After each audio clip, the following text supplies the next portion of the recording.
এ যুবক, রাগ করো না রে দোস্ত, তোমাদের হাতে ধরে বলি, পায়ে ধরে বলি, তোমরা অনেকে জানো না, না জানার কারণে তোমরা নামাজ পড়ো না, তোমরা দিন মানো না।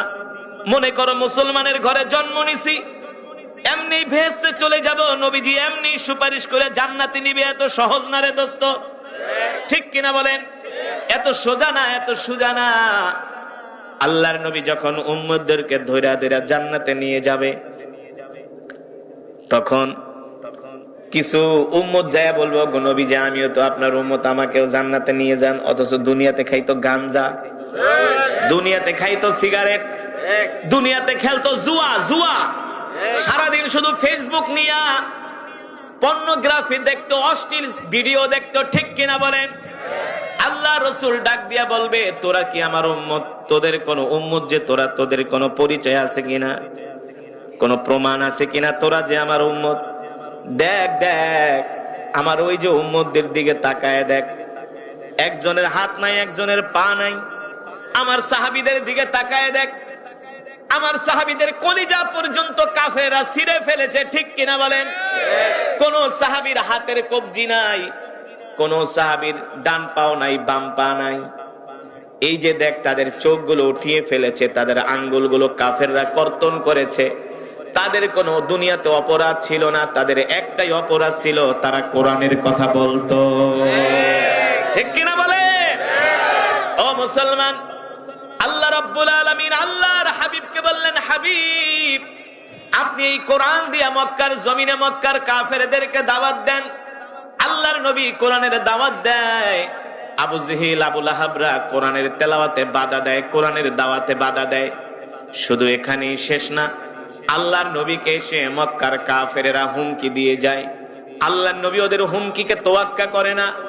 লাস্ট পর্যন্ত আবু লাহাব, আবু জেহেল সহ চাচা আবু তালিবের বাড়িতে সকালবেলা মক্কার কাফেরদের একটা দল আসে।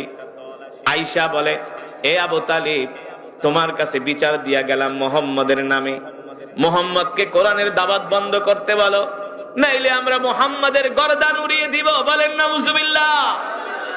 এই কথা শোনার পরে চাচা আবু তালিব ভয় পেয়ে গেলেন।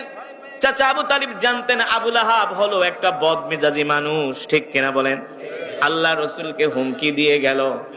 এবার আল্লাহ রসুল যখন রাত্রবেলা বাড়িতে আসছে, চাচা আবু তালিব ডাক দিছে, তাআলাউ ইয়া আম্মি, এ ভাতিজা এদিকে আসো, তোমার সাথে আমার কথা আছে। চাচা আবু তালিব ডাক দিয়া বলে, ভাতিজারে, ছোটবেলায় তোমার বাবা মারা গেছে, তোমার বাবার আদর স্নেহ দিয়ে আমি তোমাকে মানুষ করেছি, ঠিক কিনা বলেন? তোমার বাবার ভালোবাসা দিয়ে আমি তোমাকে মানুষ করেছি, আমি তোমাকে বড় করেছি, লালন পালন করেছি। হাদিস শরীফে আছে, আম্মুর রাজুলি সিন ও আবি, চাচা বাপের মতো। বাপ মারা গেলে চাচার থেকে বাবার ঘ্রাণ পাওয়া যায়, ঠিক কিনা বলেন? বাবা মারা গেলে চাচার শরীর থেকে বাবার ঘ্রাণ পাওয়া যায়। আর চাচা আবু তালিব যতদিন পর্যন্ত দুনিয়াতে বেঁচে ছিলেন, মক্কার কাফেরেরা আল্লাহর নবীর দিকে চোখ তুলে তাকানোর সাহস পায় নাই। চাচা আবু তালিব ছিলেন পাওয়ারফুল একজন লোক, বুঝেন নাই? মক্কার কাফেররা পর্যন্ত চাচা আবু তালিবকে ভয় পেত।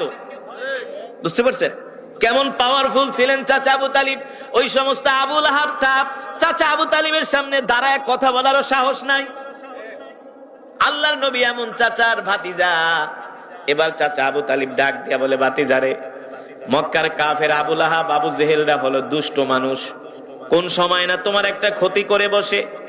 ভাতিজা, তুমি একটা কাজ করো, আমি তোমাকে কি বলবো, তুমি যে কোরআনের দাওয়াত দাও, একটু রোয়া সোয়া দাওয়াত দাও। চাচা আবু তালিব পর্যন্ত আল্লাহ রসুলকে কোনোদিন কোরআনের দাওয়াত দিতে নিষেধ করে নাই। চাচা আবু তালিব বলতেছে, ভাতিজা, মক্কার কাফেররা আমার বাড়িতে এসেছিল। ও চাচা, গতকাল রাতে মক্কার কাফেররা আমার বাড়িতে এসেছিল।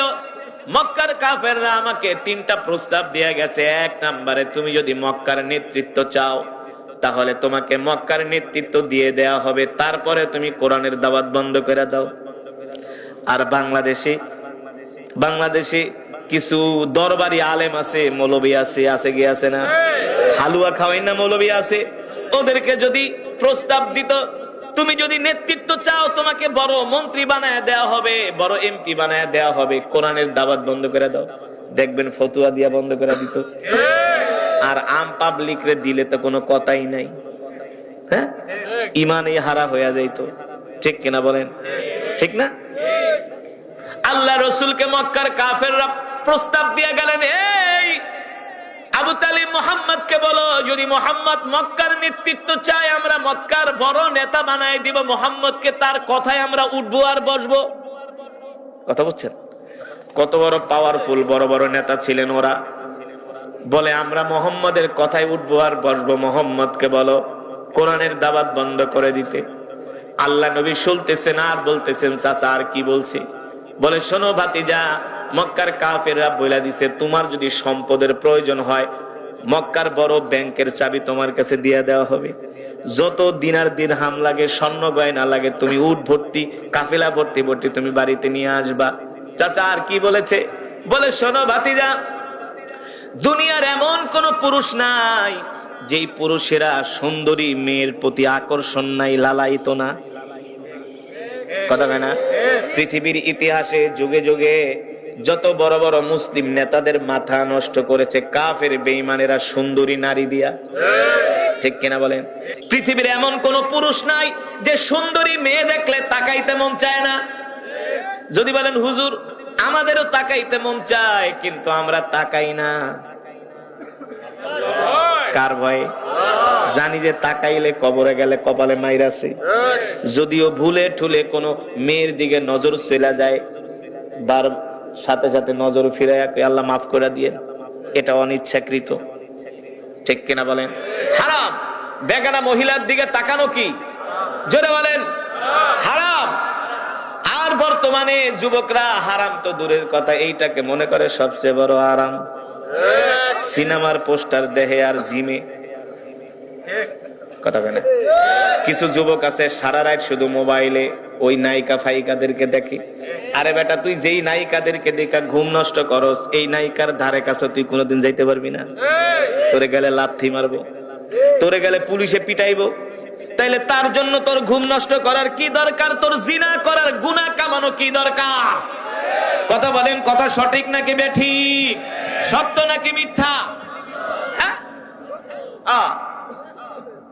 অথচ আল্লাহ তাআলা কি বলতেছে? বান্দা তুমি যদি আমার ভয়ে গুনাহ থেকে দূরে থাকো, বেগানা মহিলার দিকে তাকানোর থেকে দূরে থাকো, অহুরুন ঈন কামসালিল লুলুইল মাকনুন। যুবক রে, কেন তোমাদেরকে এত ধমকাইতেছি দোস্ত, ভালো করে শোনো। এই দুনিয়াতে যদি একটু আল্লাহকে সন্তুষ্ট করতে পারো, মৃত্যুর পরে আল্লাহ তোমাকে